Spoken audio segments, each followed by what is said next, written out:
Hey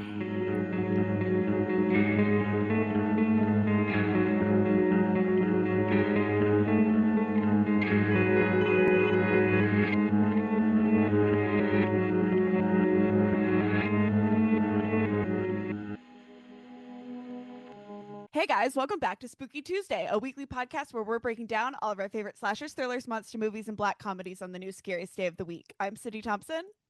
I'm Monica Height. And I'm Chelsea Duff. Oh, and my. Yeah. And Chelsea has a joke. And Chelsea has a joke. No, okay. Okay. I'll start then if you're not ready. I can go. Yeah, Chelsea, we were ready to improv. We were going to win. Don't say Chelsea. Okay, I'm taking control. Hey guys. I love it when you do that. Welcome back. It's been like a while. It's been like a week. And it's like it feels like a long time because we had such a big episode last week. It was our 249th, famously such a huge milestone. I was always really excited to reach. It's emotional. Yep. Yeah, I mean, like we ran a poll for everything, being like, what movie should we do for 249? Because everybody knows that's like the big one. That's like the one you're waiting to get to. 100%.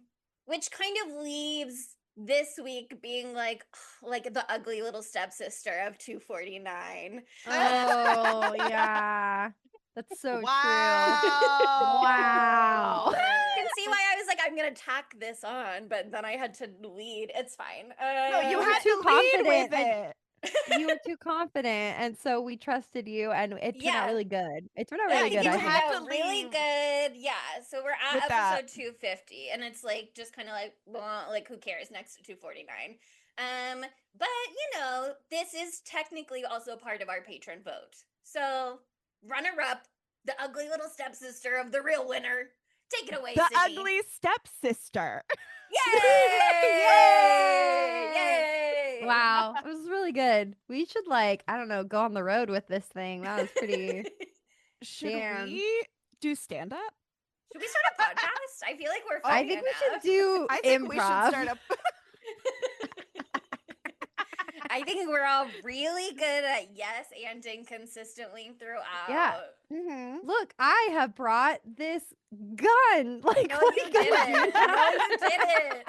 Monica, is that a gun in your wig, or are you just happy to see me? Well, Sydney, you're right. It is a gun in my wig. How did you know? There's an insane amount of space in my wig.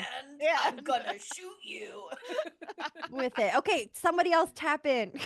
I don't know how to do improv, so I'm sorry. But I do know how to do a finger gun at Chelsea to remind you what month it is this month. August, and you might want us to continue the new release theme into August. Okay, now Chelsea, you give me a finger gun so I can read the tagline. Say it! Say it right now! Oh, God! Okay. Don't hurt her! Following Elvira as she battles against her gorgeous stepsister in a realm where beauty reigns supreme, she resorts to extreme measures to captivate the prince amidst a ruthless competition for physical perfection. Oh my God, that was so long. I mean, and to do it at gunpoint, Sydney, that was really brave. I'm so brave. This is one of my favorite intros we've ever done for an episode, which would have been way better if we had done it for the 249th episode, but I guess for the 250th, we'll have to suffice. We have to do it. We had to go big for the 251 because it needs more hype, you know? That's next. Yeah, we got to live in the shadow. The 250th one is what she was saying. Our numbers are getting so confused. 251 is also big, but 250, you know, comma one. It's an important one as well. And just to clarify, because that was fucking chaotic, this was the runner-up for our patron poll for what movie we should do for our 249th episode. Of course, the most important one. So I'm glad we get to make everybody happy this week because I am part of everybody because I wanted to do Ugly Stepsister for the last 2 months. Because I've been wanting to do this. I have been. I've been really wanting to. Okay, well, it's got everything that I like. It's not in English. It's a slow burn. It's for the girls. And it's body horror. This is everything. And it's like And it's folk horror in the way that it's like fairy tale, folk story kind of horror. So this is And hitting it's a all my period piece. fucking things. And Ryan likes it, and I trust Ryan with my life. Okay, so I'm glad That we is could make true. The Ryan only happy. acceptable Ryan. Ryan, who did our artwork, in case you all forgot. But I'm so glad we did this movie. I had a really fun time. Well, fun maybe isn't the word. Part of it was fun. Other parts I almost Excruciating time, maybe. excruciating. Yeah. Yeah, I was texting the group chat saying it should be illegal to watch. I didn't say this exactly. Sorry, this is what I was thinking. No, you It said should be hold illegal. me. I said it's so hard to watch body horror by yourself. I need someone to hold me. Hold me. I literally grabbed my cat so hard that she physically attacked me because I was scared and I needed to hold on to something. So I grabbed her butt. She hated that. Okay? That's why I didn't go see Together by myself. I'm going with Chelsea tonight because you She's can't doing see a body horror alone. I had body to go horror see double The feature day. Substance alone, and let me I tell love you, to see The Substance alone. I also saw it alone. It was difficult. It was it was hard. difficult. It was hard to not grab hold of the stranger next to you. I also almost grabbed hold of the stranger next to me during weapons, and that was hard as well. But this one, at least, I had a cat there with me. But this was really cool. This is a first time writer director, Yes. right? Yeah. One of the two pieces of trivia on IMDb for this movie that it's her directorial debut and that there's a post-credit scene. That's it. That's all you get. Everything else is left a mystery. The director's name is Emily Blichfeld, maybe is how you would say it. Perhaps. I don't know. Perhaps Blichfeldt. I really, really, really, really love her vision for this movie because this is a movie with a stylistic vision and it is executed very, very well. And I listened to this really fun interview with her, and it was with Emily, and I think who else was there?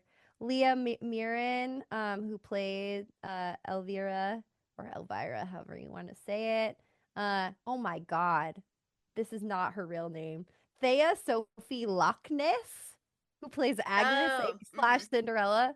And maybe Flo Faderly was there, but I'm not sure because I was cooking while I was watching it. But they had a really cool rapport, all of them together.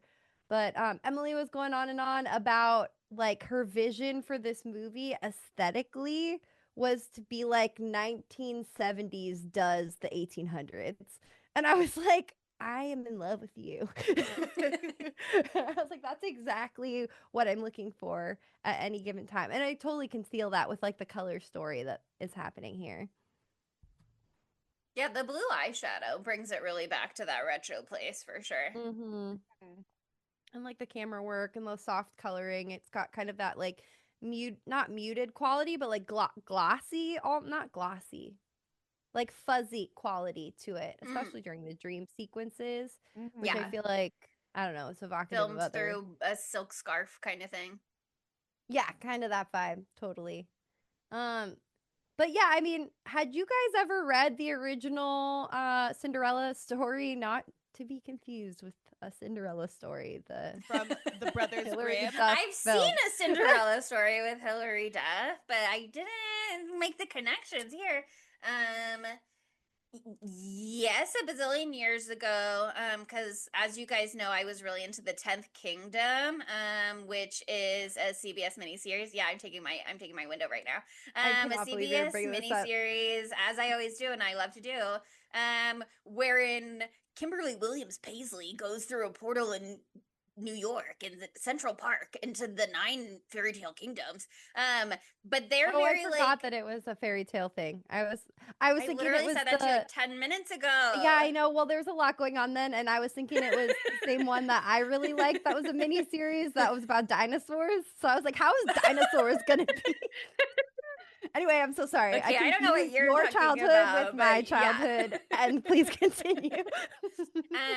In that one, it's like 300 years after like the reign of the fairy tales queens, blah blah blah blah blahs, as we know them as like the big characters, Mm-hmm. but they don't like shy away from addressing how horrific the original Grimm's brothers fairy tales are. Like in Snow White, the evil queen is made to wear iron shoes that have been in the fire and dance until she dies. So like I Yeah. knew like how balls to the wall crazy they were, and I knew the foot horror stuff for Cinderella. But I went back and I read like 3 different versions of Cinderella for this today, just to be like, I wonder what's from what. Um, and the Charles Perrault one is the more like Disney one. And then Mm-hmm. the Grimm's brother one has some stuff in it. And then there's like another one as well that's like a general European one. And that one I skimmed more than the others, but there's I stuff in just there. read the Grimm's one, and I had read it before because I have this amazing, anciently old copy of the Grimm's fairy tales, and it's Oh, that's what she went to get totally too. Yeah. ripped to shit. It's just destroyed, but it had the covers off. But I read it on a boat in Europe, so felt beautiful to do. But yeah, the thing about the Grimm's horror stories, the Grimm's fairy tales is like, yes, they are so horrific and horrible things like that happen, but it's just like there's like almost zero description. It's Yeah, like they're like and this then long. Yeah. and then their eyes were pecked out because that's what happens to liars. And that's Right? the end. Like that's it. That's also how Cinderella's ends. Mhm. The ugly Yeah, the stepsister's sisters. eyes are pecked out It's so by funny. In the birds. version I read, it was like they walk in on her left and on her right, and their eyes get pecked out by the birds, and then they walk out of the church. They've swapped places, so now the birds can peck out their other eye with Yeah, ease. no, that's what. Yep. That's it. Yeah.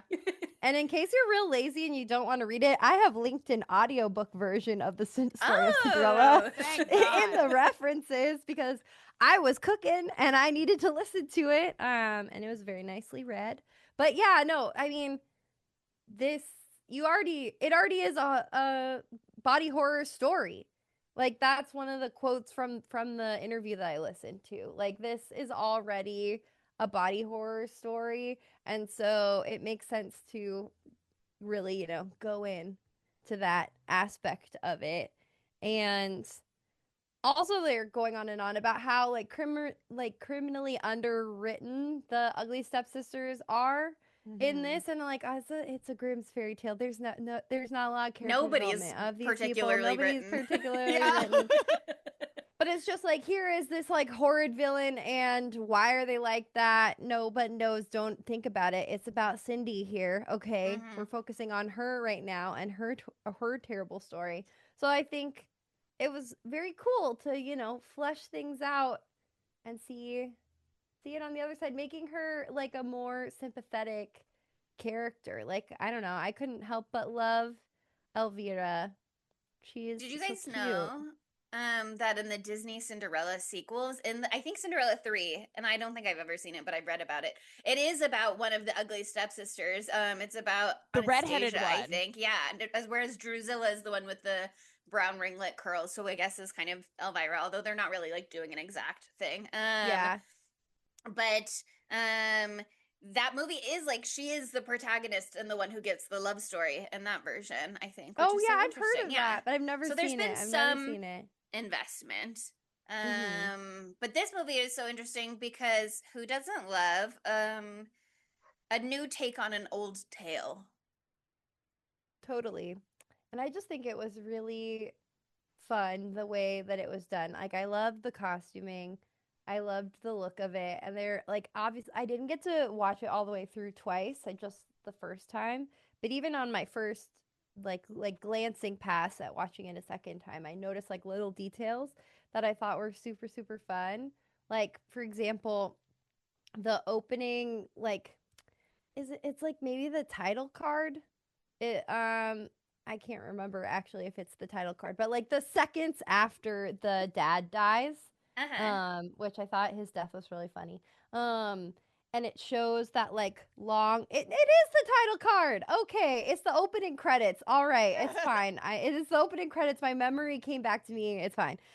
It's like this long panning shot of the table or a table like covered in all these Mm-hmm. little items, and then it like shows the dad dead and all this other stuff. And if you look really closely at all of those items, it gives you a plot synopsis of the entire story, which I thought was really cool.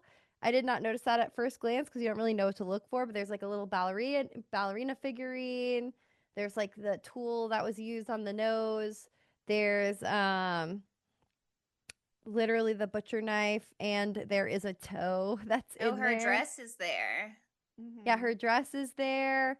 There's like a ton of little. I didn't even note down all of them. It's just because needed to watch the rest of the movie. The tapeworm's there. The tapeworm's there. Yeah, so I love the little details like that, and I also just love the way that whole thing looked. It's like a still life, like a macabre still life, which is really fun. They bring disgusting. It's a gross movie. That's what I like about it. But oh, what were you gonna say, Sydney? Nothing. I was giggling. Oh, sorry. I thought you were about to talk, and I was like, I'm not gonna cut her off. I'm so sorry. I didn't have a thought. I was like, I'm gonna pull something out of my butt right now. All right, Sydney, you have the floor.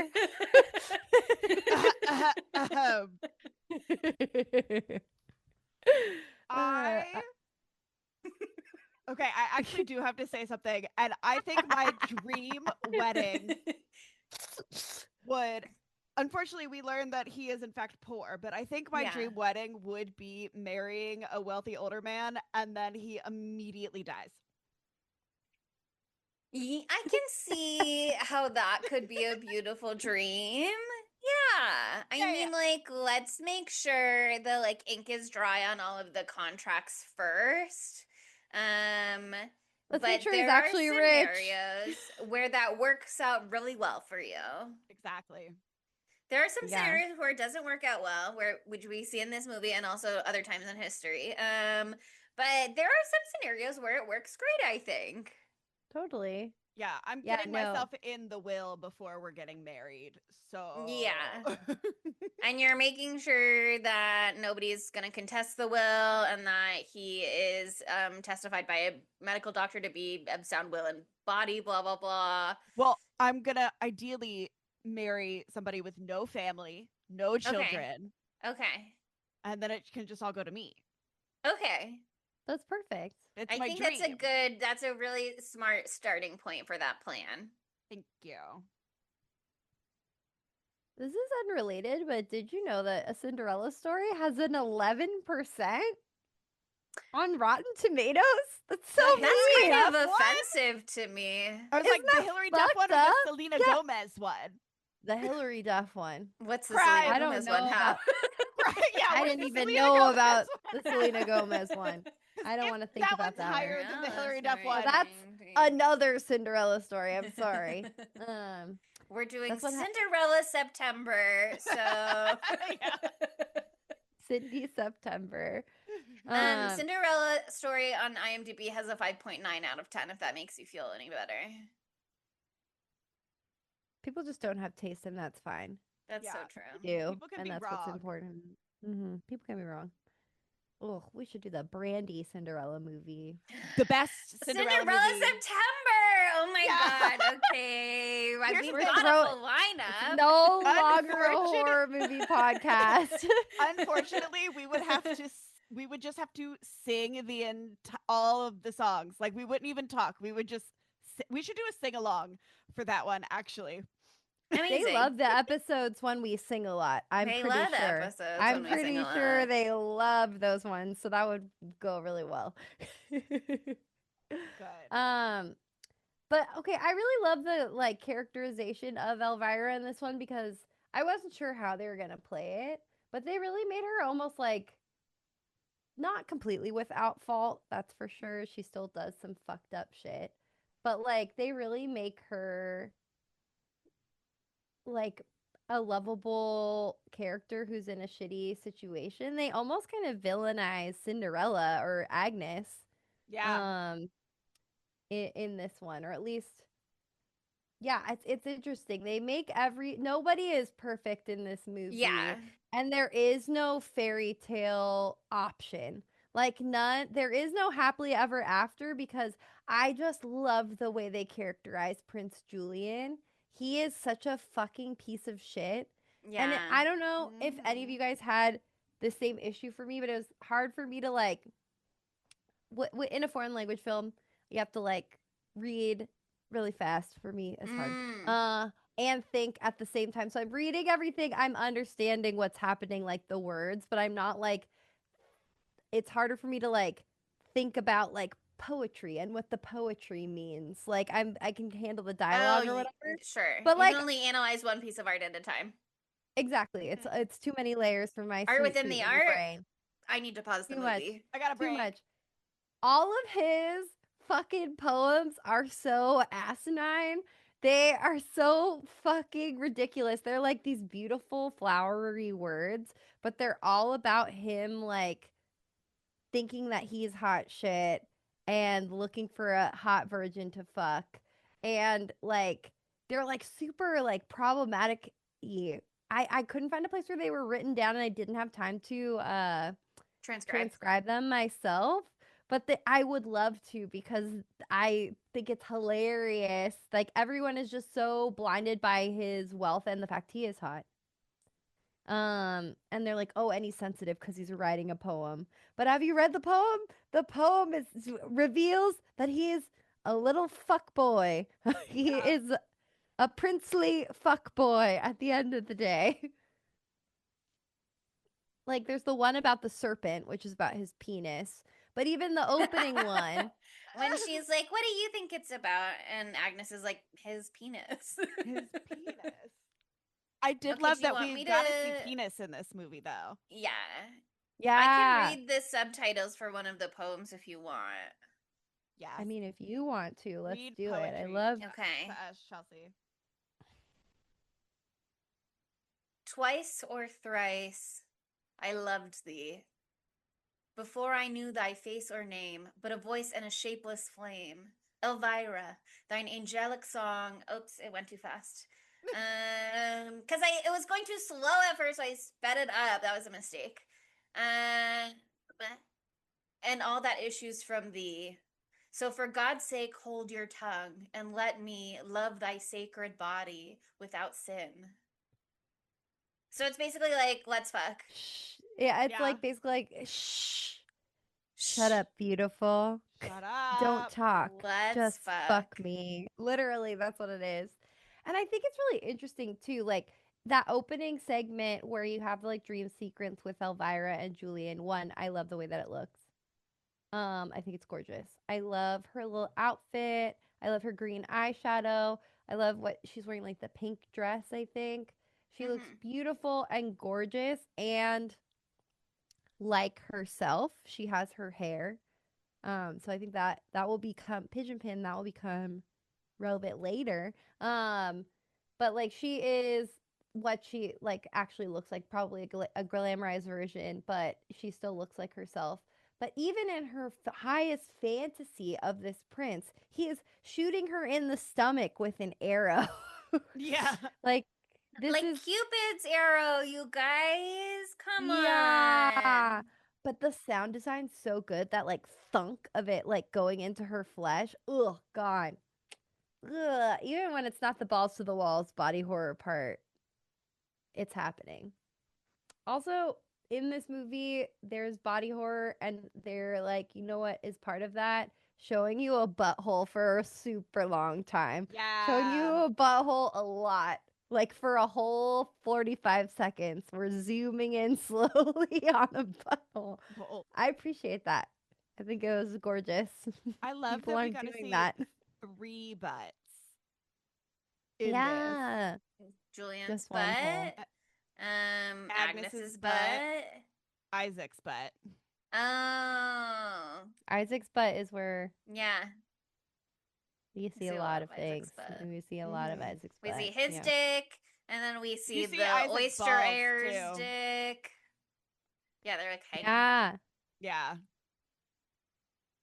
It's great. Miranda, one of our patrons, was watching this movie the other day, I assume because of the patron vote, and I think Miranda had also been meaning to watch it. But then was in the Discord and was like, oop, this movie is not appropriate for the airport. And I was like, oh.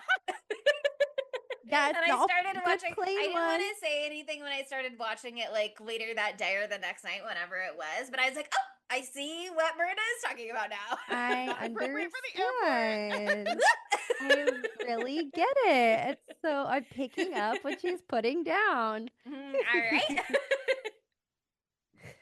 I think also interesting because there's a lot of different ways that the Cinderella story like plays out as far as the dad goes. He's alive in like the classic He's fairy tales, alive. which shocked me. And he's just like a piece of shit, kind of. There's like another layer to it. So like in this one, they do a good job of representing like the relationship and the grief that Cinderella / Agnes has for her mother who had passed. But her father is her birth father as far as I can tell. But in the OG story, it seems like she only had her birth mom, and then her birth mom died, and then she had a stepdad, and then she was under the care of the stepdad, and then the stepdad got remarried to the evil stepmother and brought in the evil stepsisters. Because there's like a little passing phrase that's like, oh, it couldn't be Cinderella. She's just like some girl that my wife brought around or something like that. My ex-wife brought around or something. I don't know what the exact wording is. But yeah, I was like, "Oh, I didn't remember that from the OG story." So that's why he's such a fucker and like doesn't like consider his daughter, which is stupid. That is so interesting because the opening line of the Grimm's one, at least on the site that I found, it does say a rich man's wife became sick, and when she felt that her end was drawing near, she called her only daughter to her bedside. So it's not explicit, but it is kind of implying. Her daughter. Yeah. Not his daughter, yeah. So, I don't know. I guess that makes sense why he would let her be treated like shit. And one of the other ones I read, it's just like, well, but his new wife, and he wants her to be happy, and he favors her, and blah blah blah. In the Grimm one, when it's like the dad goes to the market and it's like, and what would my little ladies like? And the stepdaughters are like, beautiful dresses, pearls and jewels, and he's like, and you, Cinderella, what do you want? Which is a little telling, I guess, also because like Cinderella is not her name. That's the name that they give her because she lives amongst the cinders. Except it's all dusty. Yeah.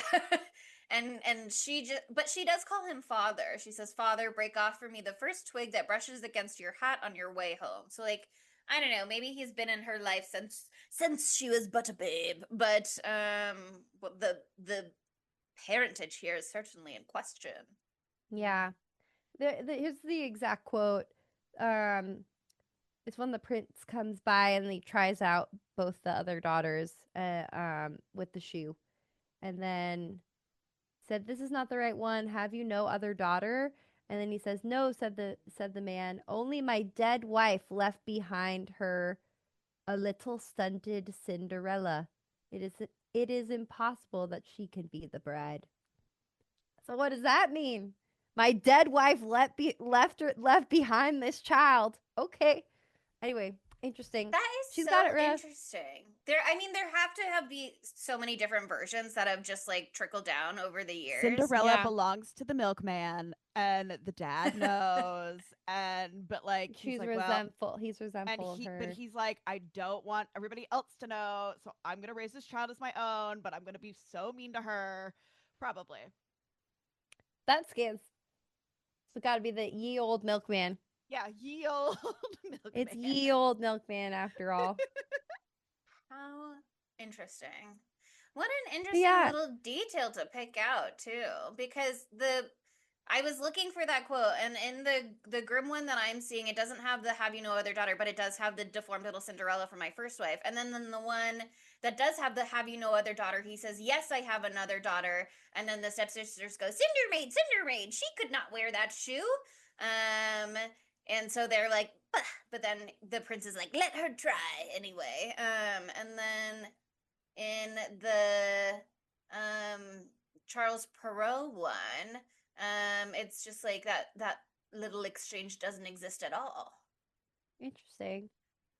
Yeah, It's I one of mean, those things where just like the oral tradition, and that's how stories mhm. start, and then they get written down It's over been around time, for and yeah. so long. It's been around for an insane amount of time. But yeah, I think that it's like was so interesting to see this characterization of Agnes of Cinderella. One, I'm obsessed with that actress who plays her. She is gorgeous and she was She's I great love in there. her gorgeous. teeth. Mm-hmm. Yeah, Thea Sophie Loch Ness. Is it like Loch Ness? It's N, but that A that is connected with an E. Do you know Mm-hmm. about that? I don't know That what sound it makes I don't know. because I'm American. I always have Um, been I've always been intrigued by when the A and the E are fused together and what that means. No She one knows looks though. like the girl who played Katie in the new Mean Girls movie, the musical movie. Oh, okay. Oh, I see what you mean. I totally see what you mean. Yeah. Yeah, she's Norwegian, so maybe that is a Norwegian Angry thing. And a lot Rice. of this movie was filmed in Poland. That's what I was saying in the credits. It was like thanking Poland for being where it was filmed, so that was cool. Adam will Thank you, love that. Poland. Oh my god. Dude, every fucking Polish horror movie that I have watched has fucked and been insane. So there you go. Watch Lure if you want to see something crazy. Mermaid musical horror movie. There you go. Okay. Um, but yeah, and, like she is mean in this. Like there is that moment where Elvira and Agnes have like a little bit of time of connection before shit hits the fan and before the father dies and seems things seem okay. But I also think, and this I think will be a bigger conversation throughout the movie, I think it's really interesting how Alma, is that her name? Yeah, the Alma is younger like Alma. sister. left out, yeah, is left out of all of those like girl to girl Moments. interactions. And I think probably it might have been because she's younger at this point and she hadn't had her menarche yet. Yeah. Excuse me. So she wasn't like a big girl, so she's not like out in society or part of the same things as the older girls are. But I also think it's really interesting in this movie how like they like code Alma as like a masculine She's out in the person or a stables with the like a horses. or like a non-binary or like even trans coded person. I just really loved that detail, like and you can see like that get it like that progressing for Alma's character in the background as the movie progresses. Like in the beginning, like Alma is wearing the same types of dresses that you see Elvira and Agnes wearing. But like there's just little moments like what the very beginning when there's a man helping them into the carriage, like Elvira is super stoked to take the guy's hand to have her Oh my get into the god, I'm a carriage. I'm like, oh my god, lady. think of Yeah. the lady. Alma like ignores it completely and was like, why would I do that? And then like I don't know, Isaac getting kicked out was probably the best thing that could have happened to Alma because I guess she had more time to like be with the horses and she like really like started dressing in like as like a rider and like the men's clothing and stuff like that. And yeah, like the I saw a couple of reviews on Shutter itself, and one had like just one criticism is that they wish that there was more Alma in this Yeah. movie because like there was something really interesting going on there, and I feel like we just barely scratched the surface of it. And I think if we had had just like a little bit more of her in it, then I think what happens later on in the movie would have hit a little harder for me. But I really like that they included that characterization for Alma in there. Yeah, I think it's Um, so interesting for her character because presumably in the beginning of the movie, the mom is still making sure that everyone is like appropriately presentable for her new husband so that things go yes, smoothly and off without a yes, hitch. And so it's like, I need you to put on some nice girl clothes and behave like a nice girl and do your part. So, because we're out of money. I mean, Elvira certainly is clued in because she's the one that finds out from Agnes that they had no money and goes like running, screaming to be like, they have no money. so So funny. easy to assume that Alma also knows and is like, do what you gotta do. And then once they no longer have to keep appearances in the same way, and once all of her mom's attention is diverted by perfecting Elvira. She can kind of just like disappear into the background and do her thing. Her own But it thing. would be nice if her and Elvira had more sisterly stuff going on. Although I love their scene in their woods. So that is she's Well, I there think for it's some good also pillar moments. yeah, I think that almost like Elvira isn't gonna listen to anyone telling her that what she's doing is fucking insane. She needs to No. like come to her own conclusions on her own time. The Which crazy like, thing is that it almost works though. So Yeah. yeah, it's crazy. Oh, I just love the concept of like ye old plastic surgery. Like that is Oh my what we are God. seeing I was here. like, when are braces invented? And it turns out the ancient Egyptians had braces. So they've been around long time. And then they've been invented in the way that we think of them now in like the 1800s. So a while Okay. is the answer. Braces, Damn, I a had no torture idea. device. I know. I was like, I wonder Yes. if this is because I've been seeing a lot of, I don't know why all of a sudden, but I've been seeing some Marie Antoinette, Sofia Coppola, Marie Antoinette discourse on the internet lately, especially about that one shot where there's the Converse sneakers in the background and how there are these anachronistic little things in the movie to just contribute to the vibe of like she's a teenage girl. And it felt Yeah. kind of like the braces were doing that here, whether or not they're historically accurate. I guess Mm-hmm. they're accurate enough to the fact that braces existed.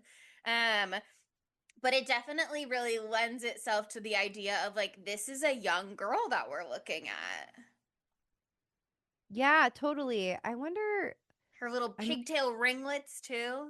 oh my God, yeah, just like her whole characterization through her styling was so perfect. Like her little dimples in her cheeks, like those pigtails were so infantilizing, and she's trying to be this like sexy woman, but like her mom's still putting her in these pigtails, which is I know, doing. it's like She literally is let her literally hair the be down like only one. Agnes. Right? She is the only one whose hair is up like that too. Like of all the They let her girls. have her hair down in her PJs sometimes, and I'm like, her hair is beautiful. Just let her hair do its thing. Yeah, seriously. I'm wondering if they did do any sort of rhinoplasty type thing back in the I day. I don't think wouldn't that that's real. Had be. to. Yeah, I really wouldn't be shocked. Well, wasn't plastic surgery invented in like Houston? I don't know. Is it? That seems very recent for the invention of plastic surgery, but I don't know. Houston is such a funny place for that. Overview says that. Okay, well, AI overview could be understanding me completely wrong. It says no, the rhinoplasty in the movie The Ugly Stepsister was not real. I'm like, well, I know that it wasn't like it didn't actually happen to her. Is that what you think I'm asking, Ah, robot? okay. Houston is the birthplace of the breast implant. Oh, I was like, Oh. whoa. The fact that Houston could have invented all of plastic surgery, I was like, I don't know. But then I was like, well, what do I know? I don't know everything. Plastic surgery of Boston.com says plastic surgery, blah, blah, blah, coined from the Greek term plastikos, blah, blah, blah, was first used in the 1800s to describe the process in which doctors and surgeons reshaped or molded body tissue. So I don't really know when this movie is supposed to be set, but if braces really existed in the early 1800s and plastic surgery was sort of invented in the way that we know it, rhinoplasties today in the early 1800s, it is possible that that is kind of The first rhinoplasty was apparently done in 1887. So it was like a nose surgery done for aesthetic purposes only. But I mean, who knows? People could have been doing DIY metal box shit for a long time. But this here's historical the thing, the like timeline. looking at the like lobotomy esque nose breaking, I lost it. Here's the thing. Do not even get me started about sewing in her eyelash extension. That was the worst part for me. That's one of my discussion questions is which part was the worst for you to watch? And mine was definitely sewing in the eyelash extensions. Oh, I mean, yeah, any eye stuff Mine was is the I had so to like bad. worm. go like this and block the part of the screen where you could see the needle going in. I had to But do then I that had for to like peek to see it coming 90% of out. this movie. Yeah. That was so like they didn't give her like any fucking sedative for the rhinoplasty. They just like smashed her nose 3 times with a stick They and then were made her. kind enough to put cocaine in her eyeballs, though. That shit was so funny. So Rub sweet. cocaine in her eyes and then he did a little bit of it. So fucking funny. Honestly, And then Laura, also Yeah, he needs to laser in, you guys. because I was so confused too at that point. Because at that point in the movie, she's already become beautiful in scare quotes, big scare quotes here, girlies. Okay, don't freak out. But like she's done with her rhinoplasty. Her nose has healed beautifully. She's had the fucking tapeworm inside of her tum tums for at least 3 full moons, maybe even 4 full moons. Um, and as a tapeworm does, she's lost a lot of weight. And so I was like, why is she going back under the knife? And it was such a good like callback to the earlier plastic surgery scene. We're like, oh yeah, we'll give you those eyelashes eventually. You never could have guessed in a million years that that's how they were put on. But like just the little stuff, like, cause you don't know what's gonna happen. They're put like, why are they putting coke in her eyes? Like, what the fuck is going on? And then you look at the woman who is the nurse, not the one that we had seen before. This other nurse who's got one of her eyes totally fucked, and she has the eyelashes on. So she obviously lost her eye getting this same procedure. But at Oh, I least she's loved that. beautiful. Yeah. Gorgeous. Beauty And is I loved her pain, spooky Monica. eye. Oh yeah, it is. It really is. That is written literally in text on the screen. Um, but I do like I that thought when that one nurse is leaning over her and they're like, "Well, we could give you boobs like that. Yeah. See that yeah, rack right in your face? That could be yours. I know. If It's only they also weren't such broke bitches. But well, they've I got to mean, put they this all have on pay later. I don't know about that, honey. They got big bucks in the way where their mom is really hot and she's fucking everyone all over town to get them Yeah. what they want. That is what's happening, it seems She's She 90% says of the using at one the time. point, oldest currency. yeah, she says at one point we'll pay double after the ball. And then with the dress guy for sure, she's like, "Yeah, I'm fucking him." Oh, she's fucking him for sure. My favorite thing is that she could have even been fucking the ballet teacher because that bitch is a lesbian I canonically within the know. film. Right? I know. I Um, was like, do we think that the ballet teacher, not the ballet teacher, the headmistress, who is canonically fucking the ballet teacher within the film, I was like, do we think that the headmistress is getting paid by her mom, fucking her mom, or just really sees herself in Elvira and is like, and if Elvira can win, it's like, I'm winning. I think she sees the potential in yeah. That's her what she says so for sure. much. But then I was like, I wonder if there's anything else going on here because like she even wormed her into that top dance spot now. Wormed. Wormed her way on in. But I did love the moment when we see the lesbian teachers together and she's like, oh, like I don't want to put Elvira in that spot. And then she's like, my love. And it's like, okay, for my little princess, Fine. I'll put Elvira in the center. I like to think that the headmistress used to be ugly too. And she's like, "Aw, I see this Aww. girl, I and also had a glow she's up. putting in the work for her glow up, and I'm She so swallowed the proud of her." tapeworm, didn't she? That's who gave her the tapeworm. Yeah, that's who gave her the tapeworm. The Got her this tapeworm was a beautiful test. gift. The tapeworm was a It's like test that if she she'll swallow my passed. tapeworm, I will make her a star. I loved the way that the tapeworm egg looked. It was so pretty, like a Is that beautiful what they pearl, but look you could like? see the little I don't tapeworm inside. know. I have no idea. I don't I really want to choose to Google it. believe. Yeah, I'll Yeah. Google it. You're braver than I. Trust me. Tapeworm egg. Mm, I can't Google it because I'm petting my cat right now. I need 2 hands. on Daphne to apologize for how I manhandled her during the tapeworm part of this movie. Um, there's a lot of different images on Google. I can see some that look enough like the tapeworm eggs in the movie to justify them being so lovely. Um, but a lot of images also kind of don't look quite like that. But I trust that first time director Emily Blechfeld, as I believe her name was, did her research on this one. Blichfeld? I Blichfeld? Blichfeld.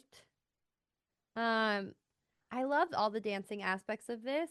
I specifically loved the way that they were costumed because it is exactly their costuming was like exactly pulled from Degas' paintings. Like maybe that was just like the style of the time and like I have no idea. It's kind of like set in and out of time. But I clocked it immediately because there used to be like a Degas statue in my ballet studio growing up. And I was like, they look exactly like it. I just Googled it. They had the same black ribbon around the neck, the white dress with the full tulle skirt, and then the colorful ribbon around the waist. It's like exactly this one image I'll send to you guys. So I thought that that was a really cool reference point because it just looked beautiful, and I love the dance um that they ended up doing. That dance sequence was one of my favorite parts of the entire movie. The Did actual either of you performance. guys watch Pushing Daisies? No, and I should, and it's I always forget that it's an option. I always forget, and Um, everyone's always like, "Bitch, you would love that shit." So yeah, I thank mean, I you. Good agree. I think you reminder. would. There's an episode where Ricky Lindholm from Garfunkel and Oates Love is her. dressed like a flower, and their flower costumes reminded me so much of that. Here, let me see if I can find. The flower costume is so cute. I want to wear that It's so not the fucking same, bad. but it was I could I evocative want of that this easily. for flower me. hat. Oh, fun. That's so cute. That's more of like a dandelion. Yeah, That's so which I guess is cute. technically a weed and not a flower, but Monica, I think you should dress up as the ballerina flower for Halloween. Oh my God. I mean, I was thinking as I was watching this would be such a fun Halloween costume. Uh, to be like to do like the green dress look of her at the ball. her green And dress is have so Adam do. stunning. Yeah. It's so stunning. And then it also, so there's all these things that this movie reminded me of, and I don't know if they all are true or make sense or anything like this, but I recently read, and I think I'm saying the right book here because I read a lot of books right at the same time, and I hope I'm not getting it confused. But I recently read Victorian Psycho, um, which is a very fun book, and you should read it. And there's this one little bit of that book that the green dress reminded me of, and I just also found a TikTok that I will put in the references that talks about this topic. But the green of the dress reminded me of this thing in the Victorian era. The emerald green was like one of the most popular colors and everybody wanted to be wearing it, but the way that they got that color was by using arsenic. And so like the arsenic in the dress would like seep into the skin of the people wearing it and like cause health problems down the line. But I misremembered it and I thought it made you go crazy. So I was like, it was the dress that made her do those outlandish things at the end. Not just You're the pressure thinking of of her mother. Mercury and hats. Yes, Yeah. I'm thinking of Mad Mercury as and a hats. hatter. Totally, that's what I was thinking of for sure. But that is a thing, and it is the exact shade of green that caused those issues. So, and the way that there's so much like fanfare around the dress, and it was brought by these like shady men, in the box and everything. I was like, fuck, everything she does for beauty is killing her. Beauty Poor is thing. pain. Beauty is pain. I mean, it is so sad. It is because it really does. It almost works if Agnes didn't exist. She like maybe could have pulled it off. I don't know how what she's gonna do long term because you can't keep that tapeworm in long term. And I don't know where this particular society stands on divorce. Are they post Henry VIII? Are they pre Henry VIII? Who can say? But it is like you not only do you have to be beautiful and you have to kill yourself to be beautiful, but also your manufactured beauty will never be good enough as long as someone in the room is naturally beautiful. Like you can do everything, and also you have to, or we're gonna spit on your face and send you to the stables. But you can do everything and it will never be enough. And that's just the way that the cookie crumbles sometimes in movies like these, and it just is kind of crashing. Here's the thing. It's There's totally always going to be crushing. somebody more beautiful, smarter, with a better job. Like With you've a just better got to butt. yeah, you've just got to give them the old razzle dazzle and be like, nobody's going to be funnier than me, though. There's always going to be someone smarter, beautiful, better butt, but not funnier. So that's where you have to shine. Yeah. No, for me, I'm like, but they don't have the like, it's like Powerpuff Girls where they put all the ingredients together to make the Chemical perfect X. little girls. No one has this quite this recipe inside of them as you do, as anyone does, and that's that special sauce that you bring to the table, and no one can take that away from you, girl. Uh, but yeah, no, it is so sad because she's like doing all this stuff to change herself, to mold herself to be the perfect person for a man who is not the man that she actually wants. Like he is a asshole. It is what she actually wants, but she's so blinded to this dream of this perfect life that like even when the reality comes and like punches her in the face, like he's literally in front of her with his dick out and he's saying, I would never The fuck skin you. is, I'd never fuck you, and the skin is sloughing off of my dick because presumably he's got some sort of untreated STI or STD. something. I don't know. Yeah. Because he doesn't have a preference between whores and virgins. He wants both, and that's kind of beautiful and sweet if you think about it.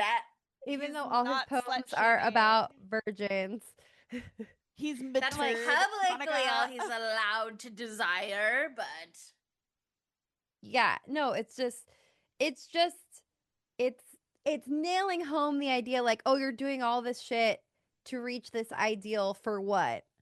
It's like the thing at the end of the day isn't going to be satisfying. That's the thing with fighting to keep up with beauty standards. The needle is always moving. No and matter or you're what. always aging, You're or always aging, yeah. Unless you want to be that fucking creepy guy who like drinks his sperm or whatever, who thinks he's He's like stops time. biohacking himself. Yeah. he is terrifying looking, and he's not Yes. accomplishing what he thinks he's accomplishing. Yeah, and like it's great to like take care of your body and care about what you look like. That's totally fine, but you also want to live a fucking life. It's And like wear like sunscreen. I'm not spending every day getting blood infusions from my young son. No. Okay, I'm gonna go Exactly. outside, and then I'm also gonna go on the couch and watch TV. Aging is beautiful. Laugh lines are great. It shows you had a fucking good time. So there you go. Like and also getting Botox is fine too, but it's just like you can never win the battle against time unless Here's the thing. someone finds the Tuck Everlasting fountain, in which case then it's fine. Aging Then you is live forever. always a But gift. it's lonely. Yeah, totally. Like aging is a gift. We're gonna be hot forever. Totally. It's crazy. Just hot with a different sauce. It's just hot. It just look a little bit different, but it's still hot. Yeah, like I'm gonna be the sexiest like great grandma on the planet. Just because Facts. And if I can't be the sexiest great grandma, at least I'll be the funniest great grandma. Exactly. And that's on God. Period. But no, what I think is so interesting about this movie too is like, yes, she is literally confronted with her perfect dream man and is able to completely disregard that. But also, like, truly all of her dreams are pinned on this one idea and this one person, because I think her mom, more realistically, is like, if we can just get her in the room and present her as like a serious contender for the prince, then she's gonna have her pick of the litter of all of the other guys, and that's gonna solve our problem. Like, I don't really need her to marry the prince. I just need her to marry well the guy who's in charge of the fish or whatever. the oyster guy, yeah. The oyster How do guy. I marry the oyster guy? I want that so bad. Yeah. I think he's the one. I don't really know that we see who says what in the wood scene when they're hunting, but one of them does say he prefers his horses broken in. And he likes whores is kind of what he implies. And then the other one says something like very rapey. Where I don't know what the context was exactly, but he said something about liking to see the fear in their eyes, and it's like, is he talking about hunting? Is he talking about women? What is going on? But I think that other guy likes a MILF. And Elvira was dancing with him. She could have landed it, but she is just like so locked in to this like perfect idea. She only wants the ideal. It's all of this pain, all of this torture of going through all this, it's only worth it because she thinks she's gonna get the prince. She's gonna be able to get the prince. And it's like anything less than that is not worth all of this pain. And it's just so sad because it is not. We know going in what the story is that we're watching. Yeah. And like, I don't know if I was expecting like it to veer off course more at some point necessarily, but when you realize that we're just getting her perspective on the same story, it's kind of crushing. It's so crushing. And like just the hurdles that she jumps through to get these men's attention. Like, can we zoom in real quickly? Because I'm watching the movie while we're recording again, by the way. And I just got to the part where she presents herself to the prince, and remember how she did little yip yips like a puppy? She's like literally like, I was like, what is she doing with her mom right now? Like and then that was like her whole bit. I don't know. I feel like each girl had a weird bit with their mom when they came out and presented themselves, because and like the mom there was this like other girl, the mom was like holding the bustle or something. It was like holding like an invisible string above the other daughter. I was like, what the fuck is that? And then this one, the mom was like, it was like a leash. No, that's what I assumed. That was the only thing that made sense to me, but maybe I was filling in a blank, and that was not. Their arms were like too high. Like it looks I don't like know. they're like fake puppeteering the daughters. That's so weird. Yeah, I mean, I'm at that part right now. Let me zoom back. I don't see an actual string at all. I really don't get it. I don't understand what's happening. And I certainly don't understand. I don't think it's a real string. I think it's like it's supposed to be like an imaginary. Like this beautiful doll I'm bringing to you. Yeah. Yeah. The dog thing was such a choice, but weird, like it was sexy. It worked. It was hot. I was like, this is weird, but I don't hate it. Like, oh my God. Okay. Add that to the list, ladies. Picking up people at the bar. Just give them a little yip yip. Okay, but what if next time I see Taylor, no context for him, just start. It's not something that I think that will be too far off from things you've done to him before. I think that he'll be like, what's this now? You've never whooped at him before? I've never barked at him. I tell him to bark for me all the time. But I've never barked for him. Oh, I should have gotten the little necklace. Shoot. Forgot part of my costume. Sorry. It's coming to me now. Aw, rats. Yeah, it's just so... All the men in this are so gross. There's like that old man who's like watching everybody be presented, and he's like licking that little oyster or something. I'm like, what are we doing here? The only man that was like kind of nice was Isaac. Yeah. And that I thought that was so funny too, how they were like, oh, Cinderella, the beautiful virgin bride, blah blah blah, and like she's the only one who's been she's sucking. Which I guess makes her the perfect match for the prince because he doesn't want just a virgin and he doesn't want just a whore. So something in between, maybe. And like, maybe it's for the best that they end up together because, as she tells Isaac, she'll never love anybody but him. So if he sucks a little, it's best that she goes in just to get her bag and get out of the house. And, um, they just have a practical marriage in that sense, or maybe there's some love and wonder that builds. I don't know. Blah blah blah. Yeah, because she doesn't have any money either because like her Yeah. dad didn't have any money, so she's like, What do you mean you guys married us for money? We married you for money. That was so funny. I think that it's supposed to be like a tragedy for Cinderella as well because there is no actual happy ending because you're just getting married to a fucking terrible person and she's leaving, she's separated from her true love. Like I think that was part of the interview that I listened to. That's what part of what they were discussing. Like there isn't a happy ending here. Being with the man isn't the happy ending. Like the happy ending is actually Alma and Elvira leaving this cursed society behind and doing their own thing, freaking it in the woods instead. Like that's the happy ending. Listen, girls don't want Prince Charming. Girls want to be out in the woods with other girls freaking it. Yeah. Hopefully not their sister, but not I said tough times. Not freaking it like that. Like freaking it in the girls do want to be out in the woods freaking it, but freaking it in the it doesn't have to be sexual. Yeah, spiritual freaking. Thank you. Yeah. God, Chelsea, what's wrong with you? You guys are making it seem like I'm the weirdo. That's kind of fucked up. You brought it there. You made it sexual like that. Freaking it. Never think freaking of with her anything like lesbian that. sister. Freaking it doesn't need to be sexual. I like it with her trans sister in the woods. I like to go over to Monica's house all the time and be a little fucking freak. Exactly. And it doesn't mean we're fucking, okay? It could happen, like, but it's not necessarily gonna happen. Moment, but it doesn't have to. But that's not the original intent. We live on the verge. But what I was saying is that I like that the dad also sucks a little bit.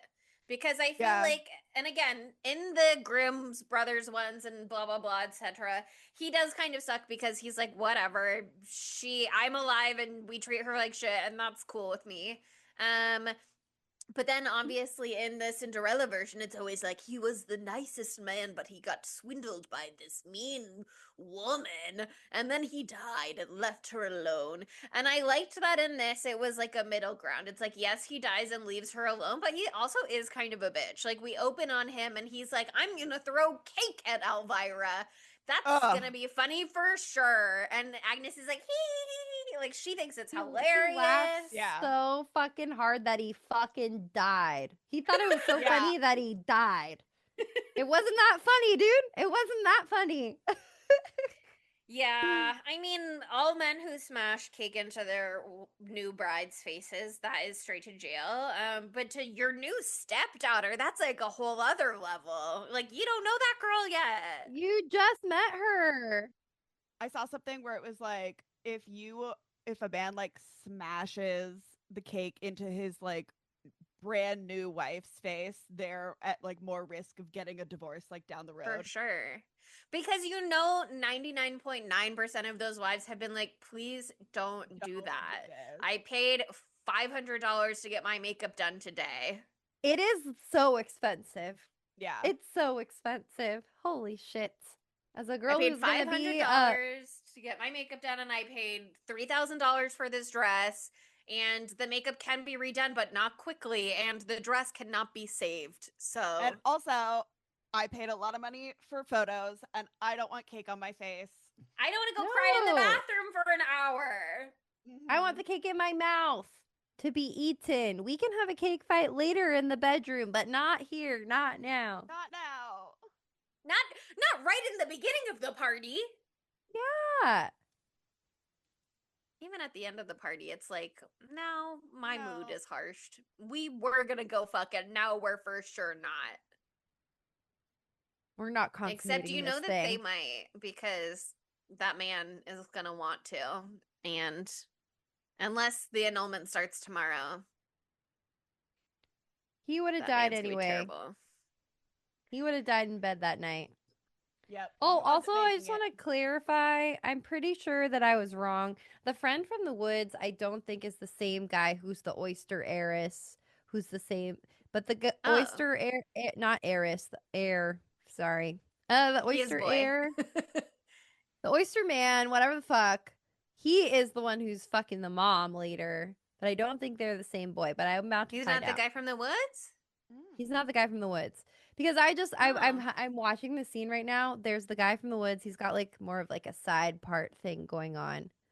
And you see him like leering at all the women as they show up. Oh my god, sorry. Just watch the part where she vomits up all the eggs. So give me 1 second. Woof. Um, Ugh. but then they just showed this other guy who has the exact same hair color, so it's very confusing. And his hair is also flippy. Yeah, no, it's a different guy.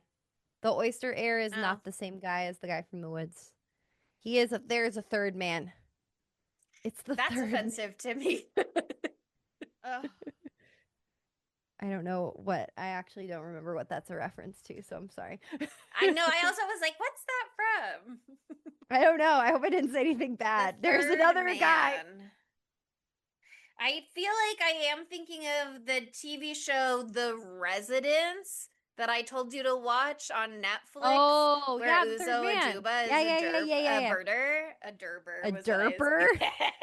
A derber, You not a go derper. wash your mouth out with I soap. just How switched dare the you? vowel sounds, not vowel. Consonant. I'm If gonna you kill have not myself. Should I go? on our 250th episode, you should have saved Wow. that for 249. Yeah, you should have done that I last do week.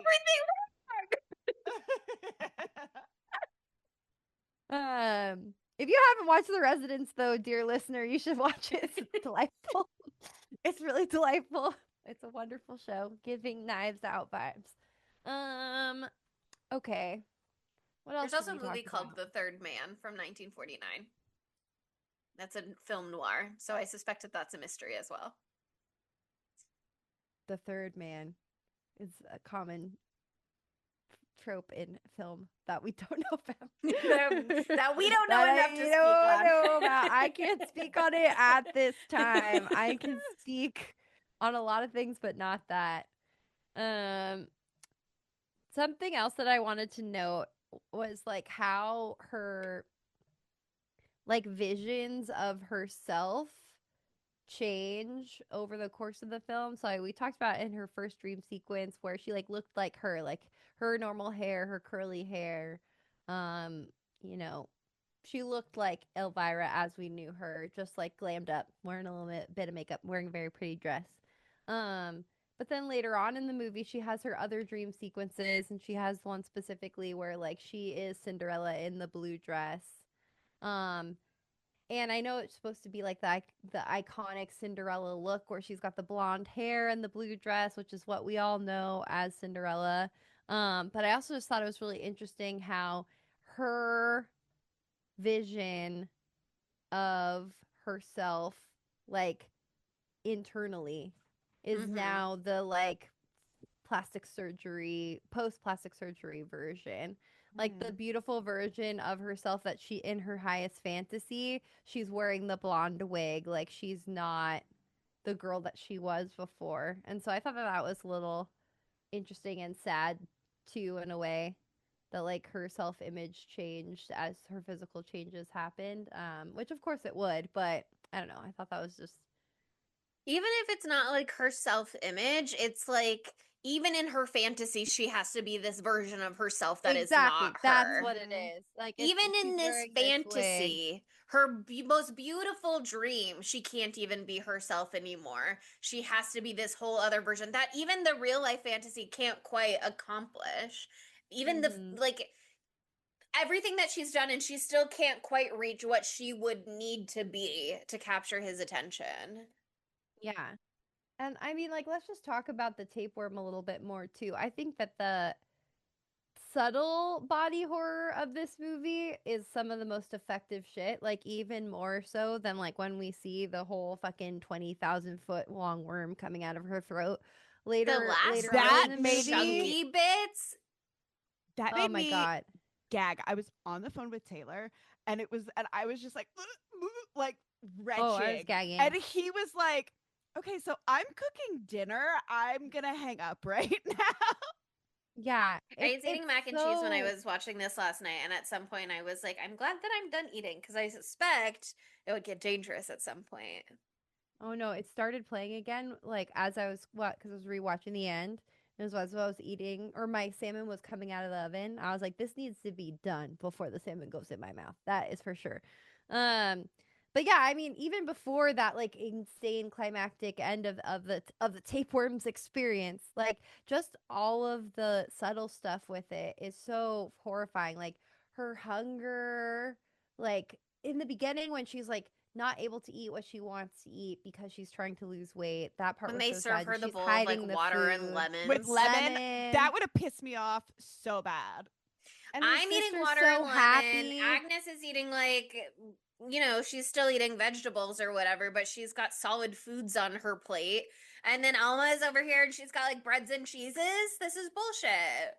Yeah.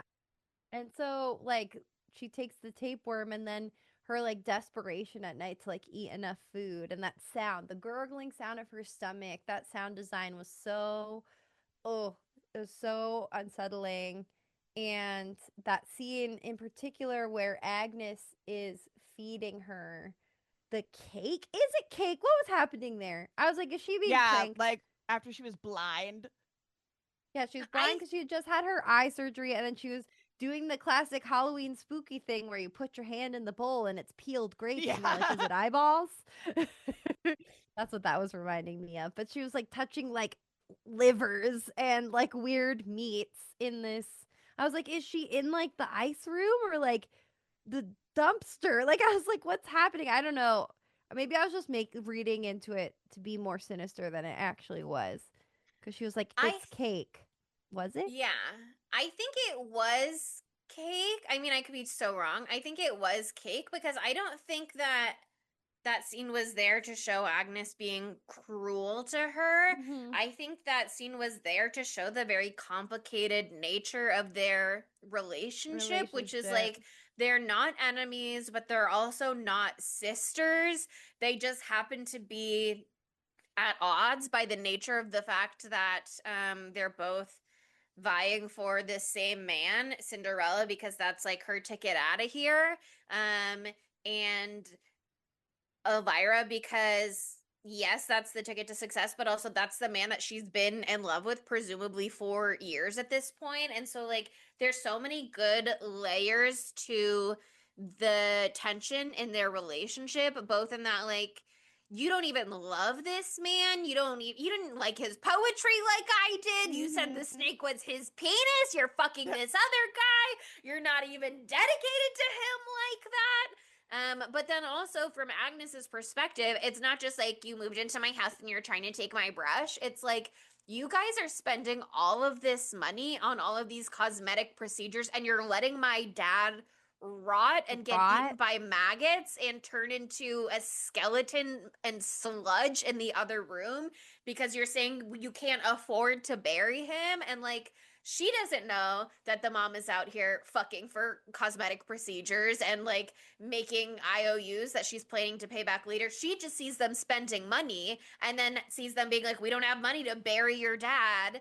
And so you can imagine all of the complicated, like grief alone, complicated, of course, but like Yeah. living in that house with all of that stuff going on and your dad is rotting away in the other room because they refuse to spend money to bury him. Okay, but she also doesn't bury him when she like moves Thank you. on. That's the other thing that I wanted to talk about because that after credit scene is like a damning scene to Cinderella, in my opinion. Like all she does is talk about how like she loves her dad so much and like, oh, please like honor him with a burial and blah blah blah. But then she goes off to be with her lover or whatever, the prince, whatever you want to call him. And she doesn't come back for her dad's body. She leaves him there. Like that's months and months later. He's dry at this point. He was wet the last time we saw him, and now he is Yeah. a dry, mummified corpse. Like she's just left him to rot because now she has her new life. So that's the thing that's also interesting and sinister about everyone involved in this too. Maybe except for with the exception of Elvira, because Elvira seems to be motivated by ill-placed but authentic love as the most love she's experienced, which so it's real for her for the prince. But like Agnes does not love the prince, obviously, and she wants to live at the same level that she's been living with her father, at the same level of money and riches and stuff, Well, because they obviously were, well, thank you, um they obviously were very wealthy at one point and then lost it all.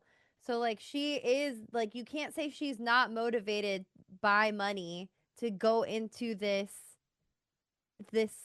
Arrangement. union with the prince, and then she forgets about everything else so quickly, it seems. I mean, I can't imagine what else the purpose of that final scene was, if not to be like, well, Cinderella also left him behind. Cinderella also left him behind. They're all just trying to like keep up with the Joneses and be these like fancy society women. The mom is like that. The dad was even like that too because he thought he was getting the money from the mom. Like Alma doing her own thing, let her live her life, but like everybody else is motivated by money Greed. and greed. And yeah, I thought that was really interesting. I thought that was like a very damning portrayal of Agnes, and that's why I thought she was giving her rancid cake, because I was like, she's been really mhm. mean. Also, like it's it's hard because Elvira is the reason that Agnes's whole life falls apart to the extent that it does, because she outs her relationship with Isaac to the mom. I'm assuming. I mean, we don't see Yeah. it explicitly. And then the mom like takes that as reason to like turn her into a maid for the family instead of letting her live in the position that she was in before. Um but like the stuff that Agnes says like in her grief to Elvira when Elvira's trying to relate to her about her grief from her dad dying, and she's like, how dare you try to compare your grief to mine. It's just like she is a pompous little bitch too. Like I get it, she's hurting. You say horrible things sometimes when you're in pain, but like she has this level of self-importance throughout, and it's interesting how it comes up in the movie. It's not super obvious all the time, but it's definitely there. Okay, I just looked at that scene. It does look like it could be like gross bread potentially. Um Yeah, because it looked kind of nasty, but it was so dark I couldn't That's tell. really hard to tell. Yeah. I Yeah. don't know. It's so complicated because also at that point in the movie, it's like Agnes has been made to wait on them hand and foot at Yeah, this point because that's she got super caught fucked up. fucking. And so now it's like you're no longer a virgin lady of this household. You're a whore and therefore a scullery maid. Which I thought was a really interesting interpretation of like how do we get to the point where Agnes goes from a lady of the household, the only lady of the household, to get invited to the ball, and Elvira only gets invited by virtue of standing right next to her, and Agnes being willing to say, "That's my stepsister," and so the guy's like, "Vaughn's Vaughn's stepsister," stepsister. yeah, which is funny. But it's like she does not. Elvira on her own, even though she lives in this house, even though her mom married Agnes's dad, when faced with the question of like Von what, which I don't really know how titles and nobility work in this way, but it seems like that is asking like they you have to be a landowner to be like noble or titled or whatever, and so they're asking like, well, what is your property basically. And Hmm. she doesn't have an answer to give until Agnes is kind of like, she's with me. And so Elvira gets the invite. And so it's always kind of like in the stories it's always just like they decided that Cinderella sucks and she's got to be the maid now. So I liked that there was like a tangible reason in this storyline for why they would Why? have this like switch up on her. Yeah. And why how they would be able to like justify it and like put it into action. So I thought that that was a really interesting take on the Yeah, they had Cinderella like story. a way to moralize it. Mm-hmm. Yeah, no, that was super interesting. And that's where we And got so it the makes sense long why zoom she in on the leaves them all butthole. like, So, yeah. yeah. Oh my god. It makes sense to me why she leaves them all in the dust. And I hadn't really thought about her leaving her father's skeleton in the dust until you guys said that. And now I'm like, what do I think of that? I think it's fucked up. I think it can be fucked up, and I also think that maybe I'm just coming from a really Cinderella sympathetic take because I've been brainwashed by the Disney machine over the decades. Um, but I I feel kind like of that's am what it like, is. he's fully, rotted away at this point, and maybe there's some statement in like, this is what you guys wanted, and so it's not my problem anymore, and I have learned how to live with the memory of my father being a separate thing from the body that's rotting in the other room. But I don't know. I think that's rich though, coming from her. After literally the ghost of her mother is the reason that she was spirited away to the ball to The be able ball. to win this new life. And literally, who made the dress? I loved this choice, by the way. I loved all the bugs and everything. I love like that The silkworms. sequence mm-hmm. where you see all of the bugs in the ball, and she's just like Elvira seeing bugs everywhere she is. But then I love that they take that and they turn the bugs Into into the silkworms now. magical little birdies and mices that made Cinderella's dress in the Disney version we all saw. That's actually like these gross bugs, and that she's literally like laying on her dad's nasty, rancid, wet corpse with the dress. And that's when her mother comes to her. I just like thought that whole scene visually was so stunning and so fucking nasty. It was gross. But obsessed with little worms having their day to make the dress beautiful again. I loved that so much. Um, but yeah, no, I think it's really fucked up that like she didn't do that, and maybe like Julian wouldn't let her or whatever. But like I don't know. I think that it's supposed to be more of a comment on Agnes than on that. We had enough Julian shit the whole time because he just is being himself, and it's very obvious that he is a piece of shit. He's the worst. He's the worst, and he only looks really hot in the dream sequences. I love that too. He's like markedly hotter in the dream sequences, and then in reality, he just kind of looks like a swarmy fuck boy But that's how in the it fancy. normally is. Know what I mean? Yeah. Like she's just projecting a fantasy of him. Mm-hmm. And he's lovely and wonderful and oh no, he's a man, he sucks. Mm-hmm. Surprise, surprise. Surprise, surprise. Ugh. But yeah, I love also like the reveal in I mean, obviously we know who Cinderella is watching the movie. Like when she comes to the ball. Oh, she's got a little veil over her face. We all know it's Agnes. Right? That's very obvious. But I loved the scene with the dancing when they like do the back bend and The they're dip, face the to very face, low the dip. dip, and they're face to face. So like she's like the only one who truly knows. Elvira's the only one who truly knows. And I just love how she just goes straight to murderous rage with a fucking meat cleaver once they get home. Right? It's so good. There's so many good upside down shots of her in this movie. Like I love the way the dip is both upside down and then later when she's watching Agnes leave. Agnes, she has that one shot where she's like lying down upside down in her anguish. And Mm, Agnes just kind of like looks at her for a minute and we only see her upside down in that moment before she just goes without comment. And again, if this were like the perfect, kind, good Cinderella from the Disney story, she would have said something benevolent in that moment. And she hmm doesn't here because they're not going with the good and evil, good and beautiful and ugly and evil binary here. They're very much like breaking that up. And so it's interesting to see everybody be a little bit of everything. Yeah. Oh my god. Sorry, I keep looking over and the movie's playing and it's the tapeworm part. No. It's the tapeworm part, and I heard the way her eyes bug out of her fucking head while I she's know. vomiting it up. Oh, so good. Love the little animated tapeworm squiggling, doing its little squiggles. Um, but yeah, I mean, going into this movie, I mean, we all talked about it at the very beginning. You know that the toe part is going to happen because, like, if you know anything about the original Grimm's Mm, fairy tale, you know the That's the story where canonical each part.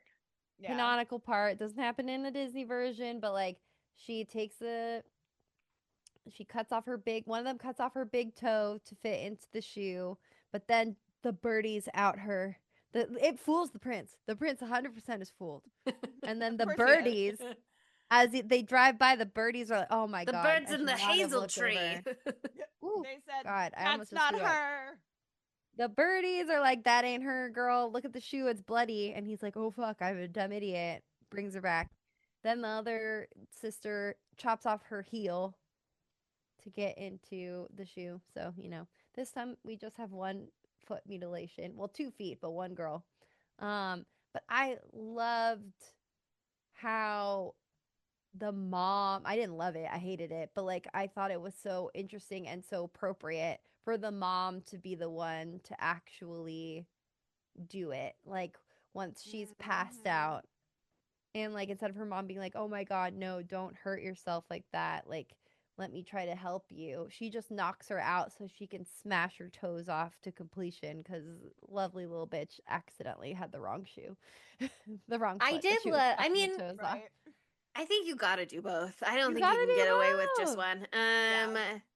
I loved that when she was cutting her toes at first, she couldn't quite bring herself to fully do it. And that felt right, both in that, like, God, that kind of thing would be psychologically very difficult to do to yourself. They always talk about in CSI hesitation lines or whatever when it's Mhm. Yeah. yourself. Um but I loved that she gets the log to smash it because it felt very much like she was being like, okay, how did they do my nose again? Like, what did they do with my nose? Where you have the two tools, where it's like you have the hammer and the tool. So that felt like a good callback. But the whole thing at that point, especially from the mom, but from her in general, it feels the whole thing is so like it reminded me of in Knives Out when he's like in for a penny, in for a pound, might as well at this point. Um, and that's how I felt about the mom with the toes, is that it's just like, well, she's already mutilated one foot, and that was her call. So Maybe clearly she this will thinks it's actually worth work. it. And like, we're here. I didn't bring us to this specific point, but now that we're here, might as well, because you never know. And what harm could it really do? It's not like she's just gonna have to walk on her hands for the rest of the movie. Oh my god. And I the very end of like her attempts to be with the prince is just so upsetting because obviously we've watched this whole movie. We know that all of the body modifications that she's made have been horrific and hard won. Like her teeth, that was agonizing. Her nose, that was agonizing. She's lost all of her She had to wear the hair. little nose cage for like She had four to wear a nose months. cage for 4 months. Like it's so bad. And then I just the fact that like all of those months of hard work, which like you say what you want about if they should have happened or not, all those months of like hard work and sacrifice that she put in are undone in 1 minute when she falls down the stairs was just so fucking hard to watch. Like her nose is broken. It's much worse than it ever was before. I thought her nose was perfectly fine at the beginning, but Yeah, I okay. was like, I don't notice whatever I they're don't talking notice about. whatever they're talking about, but yeah. I mean, it's a beautiful woman that they have in this role. So what are you gonna do? Um, and her tooth is broken off, and like her wig is Yeah. gone, and you can Her see all of hair her hair is that like has totally balding. been ripped out. and she can't even walk because she's chopped her toes off. Like, oh, that was So they're just like wheelbarrowing dragging this herself. visceral. Oh, it's Dragging so herself down the visceral. stairs, walking on her hands as her sister holds her feet at the very end. They're But at least they're wheelbarrowing giggling about it. They're having a giggly They're old having time. a fun time. Well, I The love that sisters her are back sister's together, like, you guys, and they're about to go Sisters! freaking in the woods. Sisters. Alma looked at what her mom just did to her sister's body. She's like, we're not fucking staying here. I'm not, We're yeah. leaving. Yeah. She's like, I- oh, okay, I'm stealing some of my mom's jewelry while she's giving a blowjob, and we're piecing out. And the mom Oh, is and so by far the gone that she way- like locks eyes with her daughter as she's giving the BJ. Like, what the fuck? That was hard to watch. And keeps on giving it because she got to get that coin. But I don't know, the inclusion of this scene where Alma gets her period, I think was very meaningful as well, because it Totally. shows that she really is having to confront the fact that she's like in line for this, basically. Like, it hasn't happened to her yet. It wasn't her turn yet. She was too young, but now she is not too young. And like, if she's not prepared to be part of this same exact thing in search of a wealthy suitor that can help set her family up for life, she got to get the fuck out of there. Yeah, totally. So I thought it was really a beautiful ending where like finally the voice of reason, her sister, someone who actually loves her, someone who actually loves Elvira is like, no. Like, we're getting out of this situation. You're taking the antidote. I will pull this fucking tapeworm out of your intestines. So help me God. And she does. That's on sisterhood. And you know what? I think that Elvira is going to start loving horses just as much as Alma. They have that beautiful horse moment. Yeah. Yeah. The horse doesn't care if she's beautiful or not. And I think she slays with her new nose also. She's just gorgeous, even with her no hair. She's giving spooky vibes and she's rocking it. So, yeah, I'm glad that there was any semblance of a happy ending in this movie because I was really expecting it to be much bleaker at the end. But at least like they got out of this situation. Who knows if they'll be successful? But I think Alma is rather resourceful, and Elvira has a high pain tolerance, and that goes a long way. It's I know it is literally just a foreign language. But the way that Norwegian and such films, when they end it by saying slut at the end. I died. Yeah. Slut.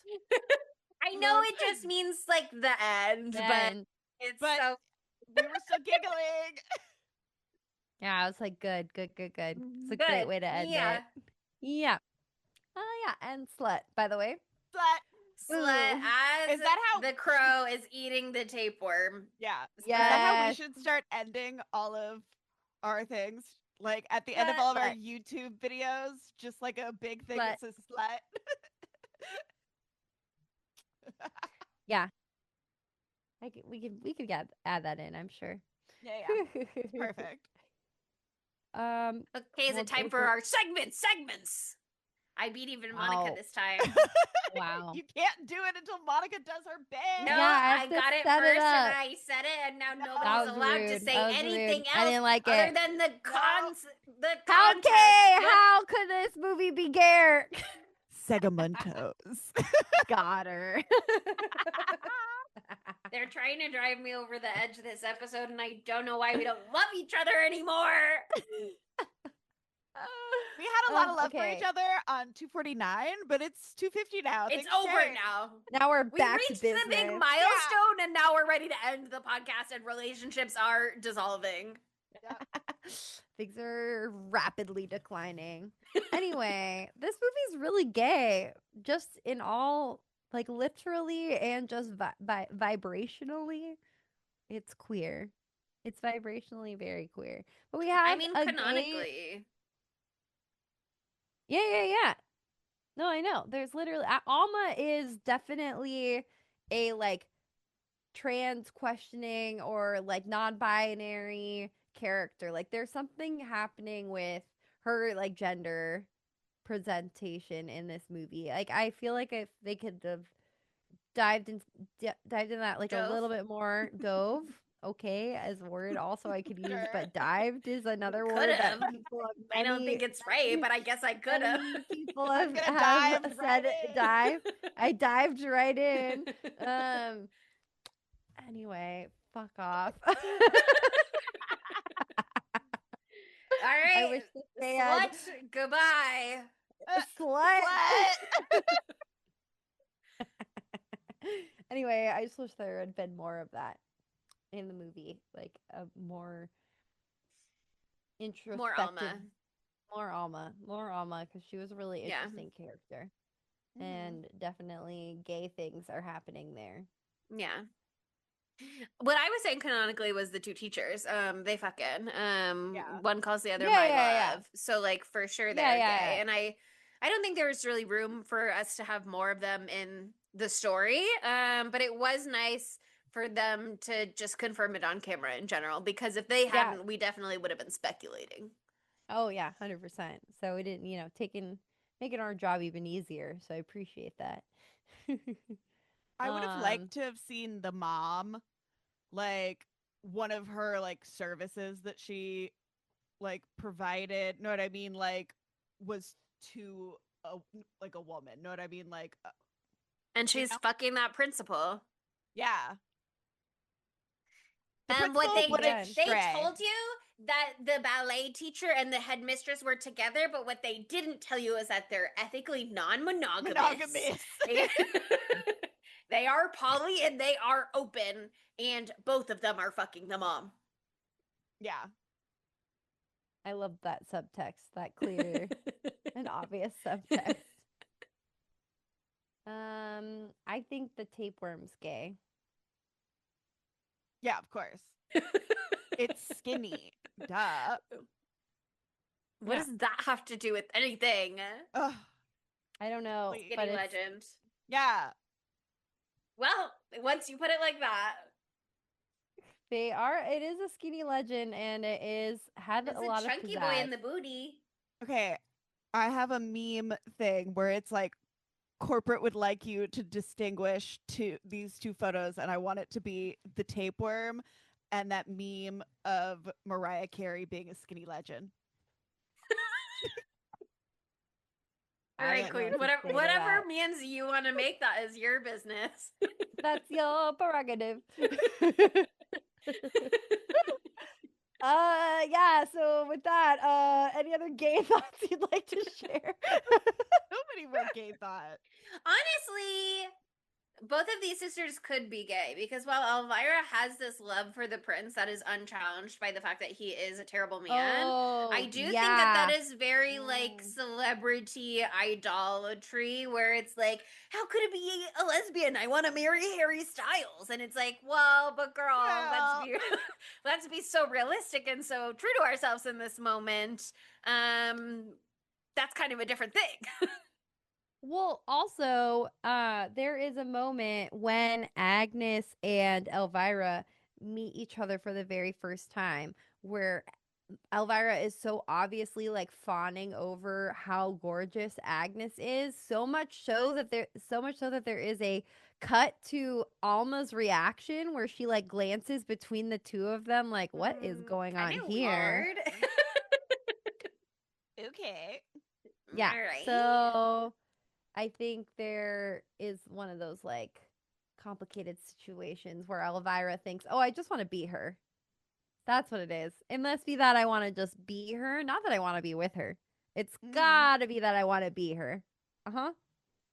Been there, babe. Sometimes it's both.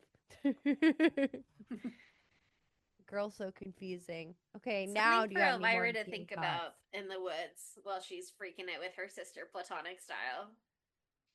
Thank you for clarifying. Okay, we already did the bit, so we're moving on. Where would we cast Matthew Lillard into this movie? He's the tapeworm. Yeah. Oh my god, yeah. He's long and lean. It would Heidi make a lot of Klum sense. style. He could be the man who's like tongue fucking that oyster watching. He loves to have his tongue out. That's so real. Exactly. Yeah, and it would have been a little less creepy because He's instead of the guy holding the oyster here, the oyster's like down here while Matthew Willard is tonguing it with his long tongue. his giant tongue. Yeah, I think it's a I natural think spot for him. he could have been the dad. And then, like, just He immediately smashed his cake one time and then just immediately croaks. Yeah. No, he needs to be the plastic surgeon. 100%. Yeah. Sure. Or no, Coked he out could be plastic surgeon with those glasses where his you eyes don't are all even see huge. his face because he's like covered. You see his face earlier on. We're giving him a real role this time. I don't know. If he's playing the dad, we see him decompose all movie long in the other room. That's kind of That fun. would be fun that to would see be him in the fun. FX makeup. That would be fun. But I don't want him to be the dad. I want him to be It's just Dr. personal Esthetician. preference. To be Dr. Esthetician. That is his name. So funny. That is his name. It's literally his name. I forgot about that. It's a really funny detail. Okay. Dumb bitch. I think it's the mom. And societal beauty standards in general are the dumb bitch. I mean, societal beauty standards for sure. The prince also a dumb bitch. Prince a dumb bitch for sure. Bitch. Prince the mom is so much more prominent than the prince. I mean, I do feel like the prince is giving dumb bitch, and that is truly the best words to describe his character. The mom is so complex and multi-layered, you know what I mean? Mm-hmm. But she is giving like the most dumb bitch in the sense of like, girl, come on. I know. It's like for part of it you could be like, oh, like she's really trying to like keep her family together and take care of them by doing these things. No, she's not. It's just for selfish gain. She's literally chopping off her children's toes. She does not care about whether or not they live or die. She literally sees that her daughter is going to leave and run away. The vibes are there. And she's like, okay, go ahead. I'm busy. Glug, glug, glug. That's exactly what happens. Well, so fuck her. I hate her. She sucks. She's really hot though. So good for her for that, I guess. Yeah, she's too lost in the sauce of it all. There and was a moment where there could have been a turning point, but yeah, but she did not take that turn. And also the fact that she like went home with the guy that could have been Elvira's guy. Age. Yeah, well, yeah, the age thing, whatever. But like she was like trying to set her daughter up with him, and then instead she took him home instead.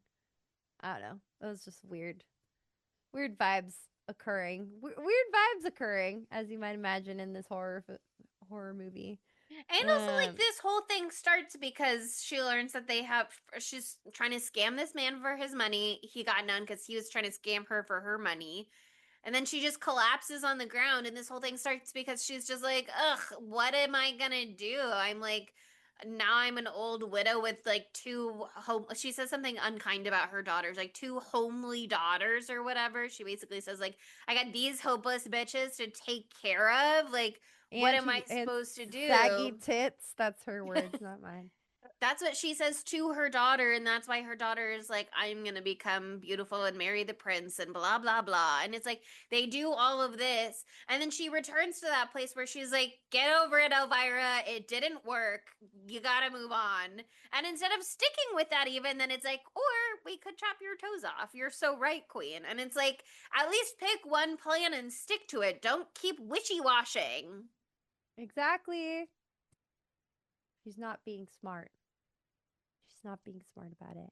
So she's the dumb bitch. And there you go. It's just that simple.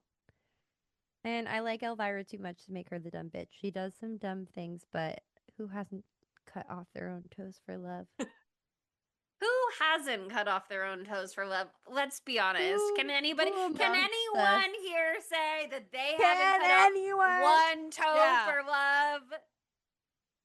I don't think you can. So we'll leave it at that. I don't think a single person listening can say that they haven't cut off a toe for love.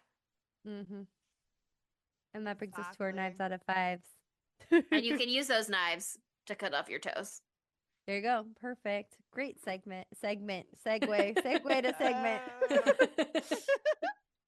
Rips. What do people think? I've heard great things about this movie so far, like from a review standpoint. It's got a good Shutter review or Shutter rating. On IMDb, this movie has a 7.0 out of 10. And on Rotten Tomatoes, it has 96% fresh from critics, pretty high, and 87% fresh from audiences.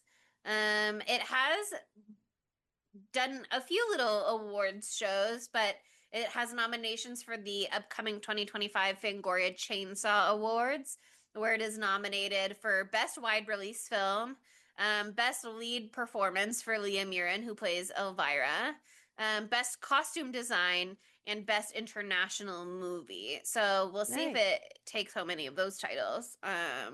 But it's getting some acclaim for sure. It has 5 skulls out of 5 on Shutter.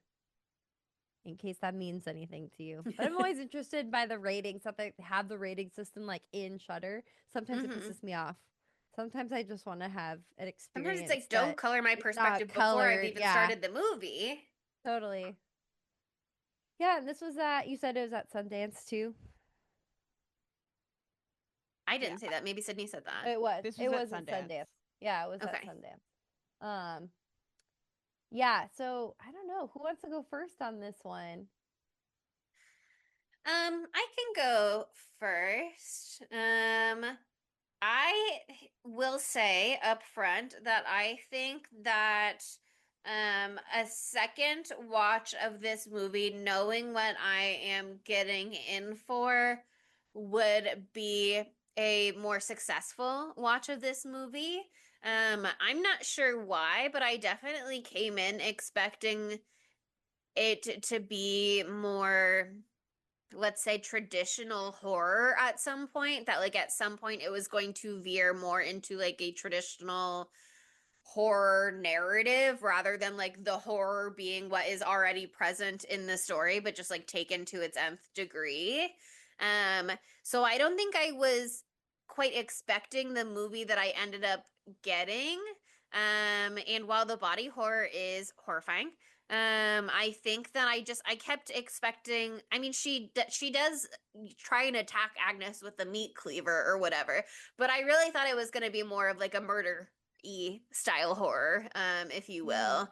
And so I think that can't fully be like erased from my experience with it because I was like waiting for a lot of the movie. But I'm always super, super interested in new perspectives on fairy tales, and on new entry points into that story. And I think this is a really interesting perspective to take, to say, like, what does it look like for that character? And what does it look like in, I don't want to say a more realistic version of the fairy tale necessarily, because again, we do still have like the magic of the mom coming to her.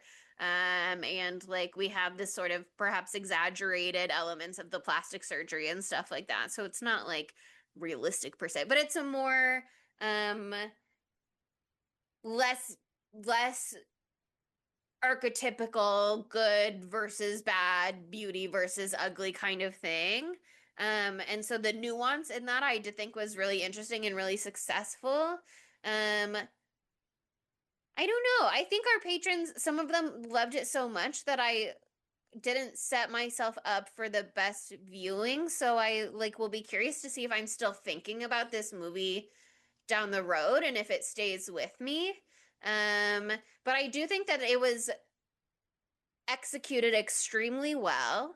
And I think it was really, really good at telling its story and doing what it wanted to be doing.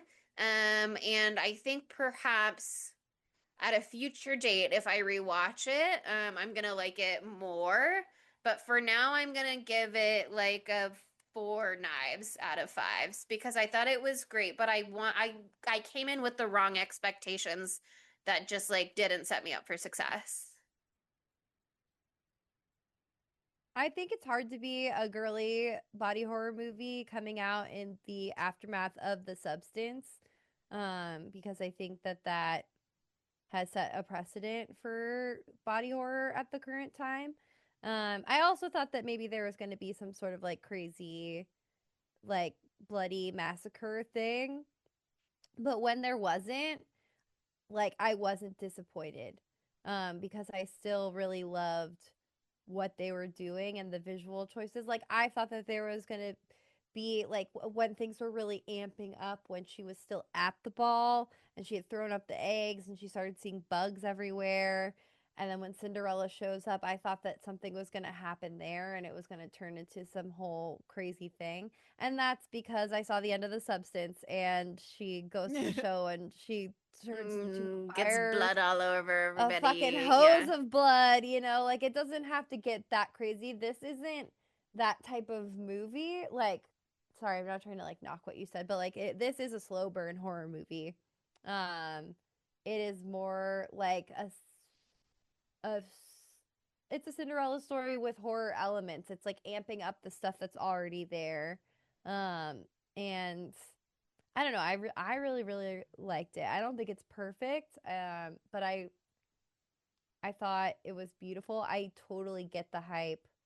I think it was really like totally stunning visually. The soundtrack went fucking crazy. The soundtrack was so good and so immersive and beautiful. I love the dance sequences. It had like all the weird girl shit that I'm looking for. I love that it was queer, like canonically queer. I loved the costuming. I just loved Elvira. I loved her. I just loved her, even though she was super problematic. You can't help relating to her because she's going through things that, as women, we go through a lot of the time. So I really really enjoyed this movie, and I think I'm gonna give it like a 4.75, even not a five. I can't do all fives all the time, but this is like I don't know. This was really, really cool. I get why people are so hyped on it. And again, this is just another example of why I love like the broader definition of horror that we have in the year of our Lord 2025. Like, I love that you can have such vastly different movies that all follow under this genre. Anyway, Sydney? I'm kind of right there with Chelsea. I'm going to give this a 4 out of 5. Uh, a lot of the times, foreign films can be a barrier to entry for me because I have no attention span. And so if I'm having to like read all the time, it can be like I can miss some things. It's so easy to realize, like, oh, I haven't been paying attention for 5 minutes, and Uh-huh. I thought You I was gotta listening, but it turns rewind. out I can't understand what they're Understand what they're saying. What Yeah. saying. saying. And uh it's kind of like it is a slow burn and it's like really slow in the beginning, and then when they get to like the real kind of like Cinderella-y aspect of it, it like goes too fast a little bit. So I don't know how they could have balanced it because it's more stepsister focused, but kind of like I don't know, like we see the pumpkin and like all that kind of stuff, and I was just like, eh. I But liked that. I thought it was like a joke. I It was was like, oh yeah, Cinderella's here also. Here's her fucking pumpkin. Here's your pumpkin. Cut to her feeding a mouse in the kitchen. here's pumpkin. Uh, I love a period piece. Oh, that's interesting. So I don't usually like a period piece. I love a period piece, and like I don't know, I really liked Elvira, whatever her name. Elvira. Elvira. Yeah. Yeah, Sorry, I keep saying I Elvira, but I love that name. I I really liked her, and like Yeah. I know you're supposed to, but I just like felt I was so endeared to her, but it was a little slow. But I liked the gore, I liked the body of it. Like I gagged so many times. I think you and I both, if we had known exactly the movie we were getting into, would have liked it more for what it was. Um, just sometimes you can't know that until you see the movie. Exactly. Yeah. If somebody had told me it's like a straight Cinderella story where the horror is the nature of striving for beauty, I think I would have locked in more in a different way. And instead, I was like a horror story about Cinderella's ugly stepsister, and I invented something different. You've been doing that a lot lately. Yeah. Girl. You gotta But go I in was right. blind. Sometimes I'm right. I did invent a vampire movie. I wore my vampire shirt today, kind of in honor. But oddly, I was right on the money. Genius. But yeah, that wraps us up for The Ugly Stepsister, our 250th episode, which is Who exciting, cares? but not that exciting. Which is exciting, but 249 not 's really. way The more ugly exciting. stepsister of 249. But next week we're doing something different yet again, and I'm going to introduce this one because the next week you're introducing that one. Right, Chelsea? I guess. Okay, well, you can introduce it if you want, but your birthday's the week after. Why can't I have 2 weeks in a row? Chelsea can Okay, 'cause introduce you get- all movies in September, actually. Okay, go for it, Queen. Chelstember. Go off, Actually, I Queen. don't like Chelstember. I'm gonna have to keep working on that one because, again, as established in the beginning of this episode, I don't like Chels. But She Dog Timber. honestly, way better than Chels. It is. It's more provocative. Okay, sorry to Monica. I am claiming this next episode. Go for it. Because not only does it start my birthday month, but also we're doing, again, as she said, something a little bit different. I think we have recently laid the groundwork for this. We kind of had a discussion to establish, and now we're setting the precedent. But a fifth Tuesday can be any Tuesday in a month that has 5 Tuesdays. It's And true. we thought with the fifth Tuesday in September, we wouldn't want to get spooky, start spooky, get spooky, spookier, and then throw it all the way back to less spooky with the fifth Tuesday. So we thought we'd start with our fifth Tuesday this month. Just do something a little fun, and then we can get crazier and scarier as we go through the month, as we get closer to Halloween. So, we are starting with the fifth Tuesday. It's one of my special little movies that I own on iTunes that I bought in middle school, and I still own. It is amongst the ranks of movies like Josie and the Pussycats and Mean Girls and a few episodes of Cake Boss. So that's what's important in my iTunes library. Cake Boss, Degrassi, Mean Girls, Josie and the Pussycats, and Sky High. It's an incredible film. It stars Mary Elizabeth Winstead. It has one of the greatest unrealized romantic ships of all time. And we will be discussing that next episode. And I can't wait because I just watched this movie recently and I always love to show it to people. Have either of you We've seen it. or not? Okay. So I just watch don't- it constantly. Okay, I'm good, a good, big good, good, War good, and good, good. Peace girly. Please. He's so cute. My I man, my man, my remember- man. My man. I remember the large beats of this movie. I remember that Bruce Campbell's in it. Yes. Yeah. I uh-huh, remember uh-huh. that. So there's a Horror horror icon. connection for you. Mhm. But I don't remember what actually occurs. So that'll be don't fun. It'll worry. be like brand new eyes, bitch. Mhm. It's gonna be Yeah. great. Very so yeah, fun. it's September. We're going back to school. We're We're going going to Sky back to High. school, baby. Yeah. Homecoming Sky is fucking coming high. up. Yeah, so I'm excited. It's gonna be so fun. And yeah, I hope that you enjoyed your time this month with us as we celebrated. Augusta, you might want us to continue the new release theme into August. And our 249th and 250th episodes. It's been an exciting time. And we just hit a really momentous occasion. One episode ago, of course, not this Yes, episode. not this Definitely one. not this 49 episode. plus one. But if for some reason the number 250 resonates with you on a higher frequency, then you could send us a congratulations on hitting that milestone in a 5-star review on Apple Podcasts. That would be cool. We accept that. We accept our flowers in many different forms, but particularly in 5-star reviews, that would be the best way to get them there. Or a 5-star rating on Spotify. That's fine if you're feeling shy. And also you should follow us on social media. Chelsea's out there turning out gold, and Sydney might make that meme. You heard about that meme Who earlier. knows? Could go crazy. But yeah, we are at spooky_Tuesday on pretty much everything except for Facebook and Tumblr, where we're at Spooky Tuesday Pod. Go to www.spookytuesdaypod.com for your one-stop shop for everything Spooky Tuesday. It's beautiful. Go back, look at our back catalog, see every single movie we've ever covered. If you're questioning, have they covered this movie? There's literally a page for that, and you can go A to Z and figure out every single movie we've done. It's amazing. It's gorgeous. And also, we're on YouTube, and I'm wearing Sydney's Marie Antoinette wig today, and you can only see that if you subscribe to our YouTube. Did you say wig? Oh my god. Okay, It's Nicole super Kidman. fucking itchy.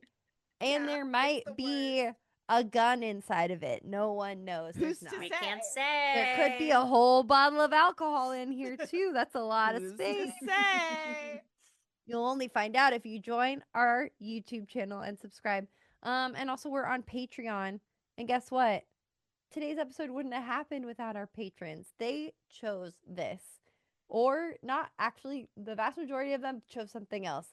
But quite did that a few already. of them chose this, okay? And we are benevolent leaders, and so we let everybody win. So you could be a part of our quarterly vote. You could chat with us every day on Discord. You could see our trailer reactions, our exclusive content. We just released exclusive content where we had an intro for a movie that we decided to not do. And so there's an alternate universe. There's an alternate funny. I didn't know universe you did out that. there. Yeah. Yeah, that's dropping tomorrow. AU Spooky Tuesday. You can see what would have been.